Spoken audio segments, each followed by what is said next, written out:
We are in the Celtic Myths and Legends of T.W. Rolleston. The original had 200 illustrations and 100 photographs, but we don't quite have that here, and so this is a different version. But Chapter 1, The Celts in Ancient History. The true Celtic race. To begin with, you must dismiss the idea that Celtica was ever inhabited by a single pure and homogeneous race. The true Celts, if we accept on this point the carefully studied and elaborated conclusion of Dr. T. Rice Holmes, supported by the unanimous voice of antiquity, were a tall, fair race, warlike and masterful, whose place of origin, as far as we can trace them, was somewhere about the source of the Danube, and who spread their dominion both by conquest and by peaceful infiltration over mid-Europe, Gaul, Spain, and the British Isles. Caesar's Conquest of Gaul, page 251, 327.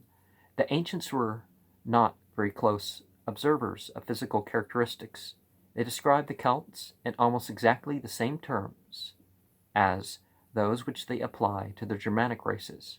Dr. Rice Holmes is of the opinion that the real difference physically lay in the fact that the fairness of the Germans was blonde, and that of the Celts red. It is an interesting passage of the work already quoted, page 315. He observes that, making every allowance for the admixture of other blood, which must have considerably modified the type of original Celtic or German or Gallic invaders of these isles, we are struck by the fact that among our Celtic-speaking fellow subjects there are to be found numerous specimens of a type which also exists in those parts of Brittany which were colonized by British invaders, and in those parts of Gaul in which the Gallic invaders appear to have settled most thickly, as well as in northern Italy, where the Celtic invaders were once dominant, and also by the fact that this type, even among the more blonde representatives of it, is strikingly different to the causal as well as to the scientific observer from that of the purest representatives of the ancient Germans. The well-known picture of Sir David Wilkie, reading of the Waterloo Gazette, illustrates, as Daniel Wilson remarked, the difference between the two types. But, put a Perthshire Highlander side by side with a Sussex farmer, both will be fair. Both the red hair and beard of the Scot will be in marked contrast with the fair hair of the Englishman, and their features will differ still more markedly. I remember seeing two gamekeepers in a railway carriage running from Inverness to Larry. They were tall, athletic fair men, evidently belonging to the Scandinavian type, which, as Dr. Bedeau says, is so common in the extreme north of Scotland, but both in colouring and in general aspect they were utterly different from the tall, fair Highlanders whom I had seen in Perthshire. There was not a trace of red in their hair, their long beards being absolutely yellow. The prevalence of red among the Celtic-speaking peoples is, it seems to me, a most striking characteristic. Not only do we find 11 men in every 100 whose hair is absolutely red, but underlying the blacks and the dark browns, the same tint is to be discovered.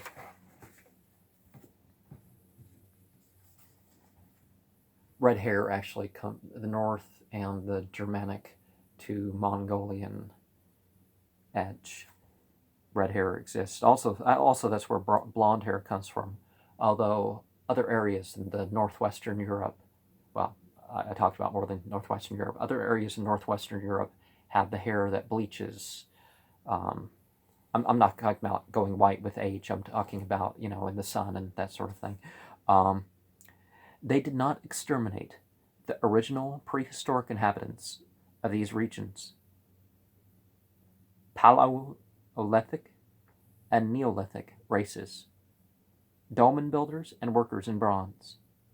But they imposed on them their language, their arts, and their traditions, taking no doubt a good deal from them in return, especially as we shall see in the important matter of religion. Among these races, the true Celts formed an aristocratic and ruling caste. In that capacity they stood, alike in Gaul, in Spain, and Britain, and in Ireland, at the forefront of armed opposition to the foreign invasion.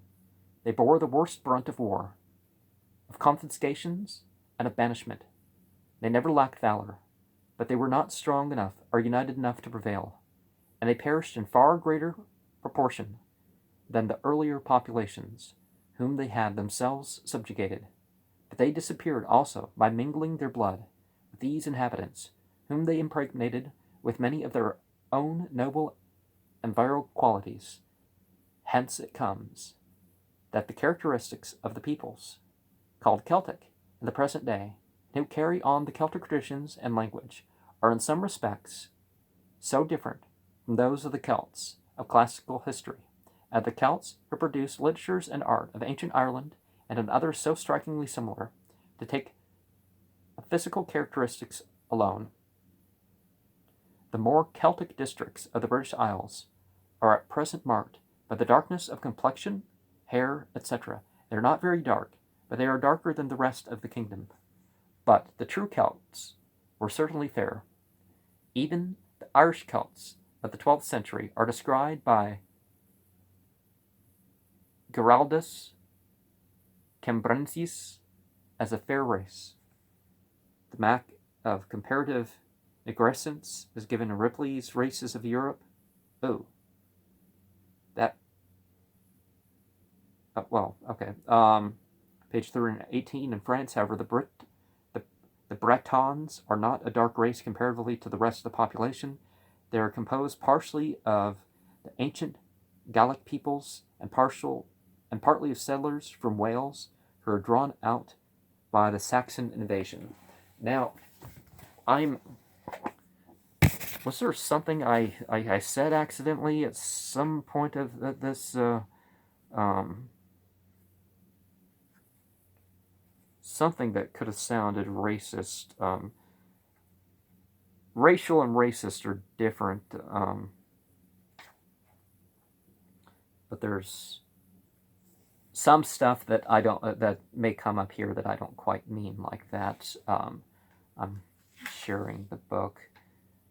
This is, I don't remember where it is, but I think there was something. Okay, what is this? Yeah, from the statistics of relative.